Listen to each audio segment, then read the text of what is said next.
আর কিছুক্ষণ পরেই সাবেক প্রধানমন্ত্রী বেগম খালেদা জিয়ার নামাজে জানাজা অনুষ্ঠিত হবে এবং সেই জানাজাকে কেন্দ্র করে দেশের বিভিন্ন প্রান্ত থেকে আসা বিএনপির নেতাকর্মী এবং সাধারণ মানুষ যারা রয়েছেন তারা সংসদ ভবনের দক্ষিণ প্লাজা অর্থাৎ মানিক মিয়া এভিনিউর দিকে অগ্রসর হচ্ছেন। আমরা কিন্তু সকাল থেকে লক্ষ্য করেছি অনেক ভোর থেকে ফজরের নামাজের পর থেকে কিন্তু দেশের বিভিন্ন প্রান্ত থেকে সাধারণ জনগণ এবং বিএনপির যে সকল নেতাকর্মীরা রয়েছে সেই সকল নেতাকর্মীদের কিন্তু ঢল নামে রাজধানীর সংসদ ভবন এলাকায়। দর্শক, এই মুহূর্তে আপনাদেরকে যুক্ত করেছি রাজধানীর সংসদ ভবন এলাকায় মিরপুর রোডের যে সংলগ্ন যে সড়ক রয়েছে সেই সড়ক থেকে, এবং এখান থেকে আপনাদেরকে জানানোর চেষ্টা করছি সর্বশেষ যে তথ্যটি সেটি। আমরা কিন্তু খুব সকাল থেকে লক্ষ্য করেছি বেগম খালেদা জিয়ার নামাজে জানাজাকে কেন্দ্র করে খুব ভোর থেকে কিন্তু দেশের বিভিন্ন প্রান্ত থেকে নেতাকর্মী এবং সাধারণ মানুষ যারা রয়েছেন তারা কিন্তু ছুটে আসছেন এবং বেগম খালেদা জিয়ার যে মরদেহ সেই মরদেহ বহনকারী যে গাড়িটি সেই গাড়িটি ইতিমধ্যে মানিক মিয়া এভিনিউ এলাকায় প্রবেশ করেছে এবং বাদ জোহর অর্থাৎ আর কিছুক্ষণ পরেই কিন্তু বেগম খালেদা জিয়ার যে নামাজের জানাজা সেই নামাজের জানাজাটি অনুষ্ঠিত হবে এবং তারপর সেখান থেকে নিয়ে যাওয়া হবে জিয়া উদ্যানে। সেখানে শহীদ প্রেসিডেন্ট জিয়াউর রহমানের কবরের পাশেই দাফন করা হবে সাবেক প্রধানমন্ত্রী আপসহীন নেত্রী বেগম খালেদা জিয়াকে এবং বেগম খালেদা জিয়াকে শুধুমাত্র এক নজর দেখার জন্য এবং শেষ বিদায় দেওয়ার জন্য দেশের বিভিন্ন প্রান্ত থেকে সাধারণ মানুষ বিএনপির নেতাকর্মীরা ছুটে এসেছেন। একজন গৃহবধূ থেকে দেশনেত্রী হয়ে ওঠা আপসহীন নেত্রীর নাম হচ্ছে বেগম খালেদা জিয়া। শহীদ প্রেসিডেন্ট জিয়াউর রহমানের পর বিএনপির হাল ধরেন বেগম খালেদা জিয়া এবং তারপর থেকে সেখান থেকে হয়ে ওঠেন আপসহীন প্রধানমন্ত্রী। তিনবারের সফল প্রধানমন্ত্রী ছিলেন বেগম খালেদা জিয়া এবং বেগম খালেদা জিয়া প্রায় এক মাসেরও বেশি সময় ধরে সর্বশেষ রাজধানীর বসুন্ধরা আবাসিক এলাকায় অবস্থিত এভার কেয়ার হাসপাতালে নিবিড় পর্যবেক্ষণে চিকিৎসাধীন অবস্থায় ছিলেন। তারপর তিনি এক মাসেরও বেশি সময় সেখানে চিকিৎসাধীন অবস্থায় ছিলেন এবং গতকাল ভোর 6টা নাগাদ শেষ নিঃশ্বাস ত্যাগ করেন বেগম খালেদা জিয়া। বেগম খালেদা জিয়ার এই শেষ নিঃশ্বাস ত্যাগে তার পরলোক গমনে শুধু বিএনপি নয় গোটা দেশ জুড়ে একটি শোকের ছায়া নেমে আসে। রাজধানী সহ বিভিন্ন জায়গায় সাধারণ মানুষ বিএনপির নেতাকর্মী থেকে শুরু করে সাধারণ মানুষের আহাজারি এবং শোকের মাতম লক্ষ্য করা যায়। বেগম খালেদা জিয়ার মৃত্যুর খবর শুনে দেশের বিভিন্ন প্রান্ত থেকে সাধারণ মানুষরা ছুটে এসেছেন এবং বিভিন্ন জায়গায় দোয়া মাহফিল, কোরআন খতম সহ নানান ধরনের ধর্মীয় আনুষ্ঠানিকতা এবং আয়োজন সম্পূর্ণ করা হয়েছে শুধুমাত্র বেগম খালেদা জিয়ার জন্য। আর কিছুক্ষণ পরেই বেগম খালেদা জিয়ার নামাজের জানাজা সেটি জাতীয় সংসদ ভবনের দক্ষিণ প্লাজায় অনুষ্ঠিত হবে এবং সেই জানাজাকে কেন্দ্র করে দেশের বিভিন্ন প্রান্ত থেকে সাধারণ মানুষ বিএনপির নেতাকর্মী যারা রয়েছেন তারা কিন্তু ছুটে আসছেন। আমরা বর্তমানে রয়েছি ধানমন্ডির 27 নম্বর যে সড়ক রয়েছে সেই সড়কের ঠিক সম্মুখ ভাগে এবং এখান থেকে আপনাদেরকে দেখানোর চেষ্টা করছি বেগম খালেদা জিয়ার নামাজের জানাজা যাওয়ার জন্য এবং অংশগ্রহণ করার জন্য যে জনস্রোত সেই জনস্রোতের যে চিত্রটি সেই চিত্রটি আপনাদেরকে আমরা দেখানোর চেষ্টা করছি। বিএনপির ভারপ্রাপ্ত চেয়ারম্যান জনাব তারেক রহমান কিন্তু বর্তমানে দেশে এসেছেন এবং তিনি দেশে আসার পরে কিন্তু বেগম খালেদা জিয়াকে রাজধানীর বসুন্ধরা আবাসিক এলাকা অবস্থিত যে এভার কেয়ার হাসপাতাল রয়েছে সেই এভার কেয়ার হাসপাতালে দেখতে যান।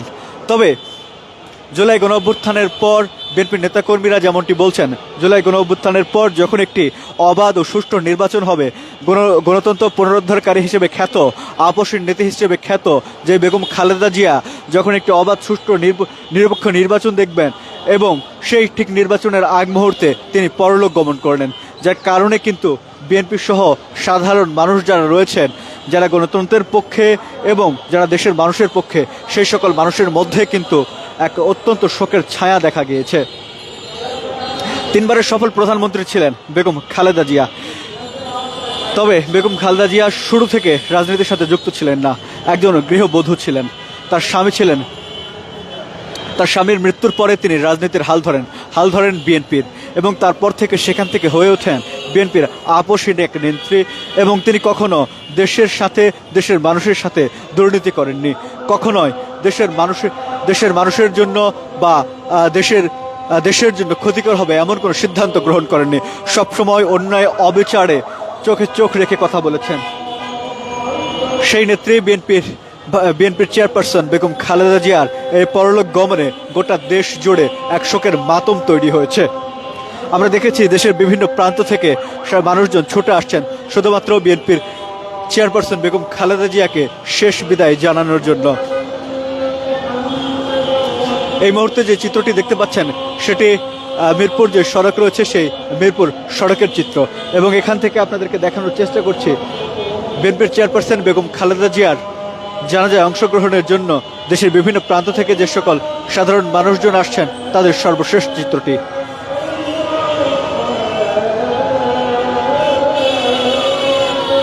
বেগম খালেদা জিয়া গতকাল রাজধানীর বসুন্ধরা আবাসিক এলাকায় অবস্থিত এভারকেয়ার হাসপাতালে ভোর 6টা নাগাদ শেষ নিঃশ্বাস ত্যাগ করেন, এবং তার এই শেষ নিঃশ্বাস ত্যাগে কিন্তু গোটা দেশ জুড়ে শোকের মাতম তৈরি হয়েছে। বিএনপি থেকে 7 দিনের জন্য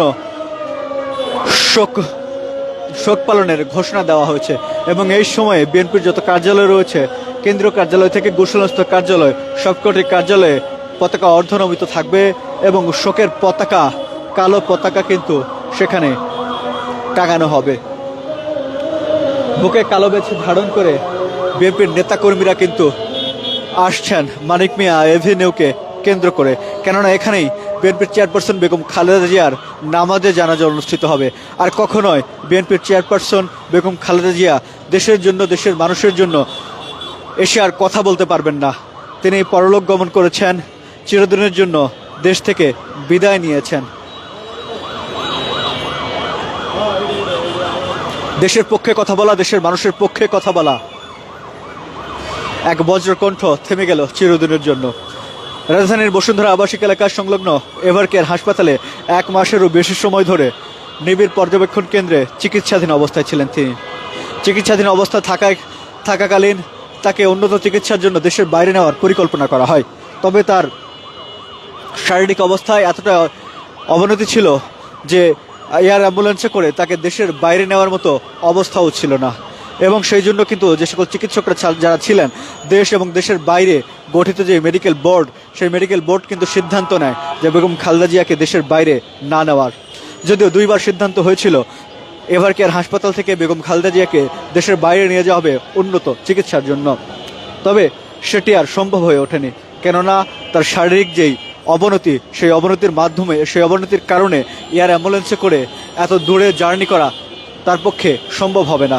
এবং তারপরে কিন্তু আমরা যেমনটি দেখতে পেয়েছি দেশে এবং দেশের বাইরে গঠিত যে মেডিকেল বোর্ড, চিকিৎসকদের মাধ্যমে গঠিত যে মেডিকেল বোর্ড, সেই মেডিকেল বোর্ড কিন্তু চিকিৎসা দিয়ে যাচ্ছিলেন।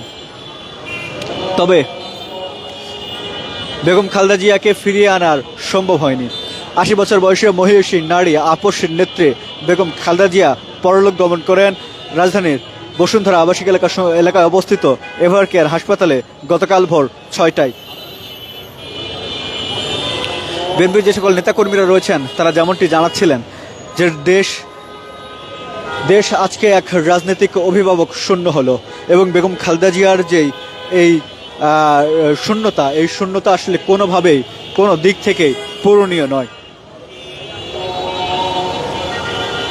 বিএনপির নেতাকর্মীরা বলছিলেন বিগত সময়ের ফ্যাসিস্ট সরকার হাসিনা শুধুমাত্র ঈর্ষান্বিত হয়ে এবং বেগম খালেদা জিয়াকে জেলে রেখেছেন, জুলুম করেছেন, তার চিকিৎসা করাননি। সেই কারণেই কিন্তু ধীরে ধীরে বেগম খালেদা জিয়ার শারীরিক অবস্থা অবনতি হতে থাকে, এমনটাই কিন্তু বলছিলেন বিএনপির নেতাকর্মীরা। এবং আর কিছুক্ষণ পরেই কিন্তু বেগম খালেদা জিয়ার যে নামাজের জানাজা, সেই নামাজের জানাজা অনুষ্ঠিত হবে জাতীয় সংসদ ভবনের দক্ষিণ প্লাজায়, অর্থাৎ মানিক মিয়া অ্যাভিনিউ সংলগ্ন এলাকায়। এবং সেখানে প্রবেশ করতে কিন্তু দেশের বিভিন্ন প্রান্ত থেকে আসা মানুষজন যারা রয়েছেন তারা কিন্তু প্রবেশ করছেন, এবং আমরা কিন্তু দেখেছি একদম ভোরবেলা থেকে, ফজরের নামাজের পর থেকে দেশের বিভিন্ন প্রান্ত থেকে মানুষজন কিন্তু ছুটে আসছেন সংসদ ভবন এলাকাকে কেন্দ্র করে, এবং সেখান থেকে এবং তারা এসছেন শুধুমাত্র একবার শেষ বিদায় জানানোর জন্য। দর্শক, আপনাদেরকে যুক্ত করেছিলাম ধানমন্ডি, যুক্ত করেছিলাম মানিক মিয়া অ্যাভিনিউ এলাকা থেকে, এবং এখান থেকে যে জনস্রোত আপসীর নেত্রী, দেশনেত্রী বেগম খালেদা জিয়ার নামাজের জানাজাকে কেন্দ্র করে সেখানকার সর্বশেষ তথ্য আপনাদেরকে জানাচ্ছিলাম। অবশ্যই কালের কণ্ঠের সাথে থাকবেন, সর্বশেষ তথ্যটি দেওয়ার চেষ্টা করবো আমরা সবার আগে।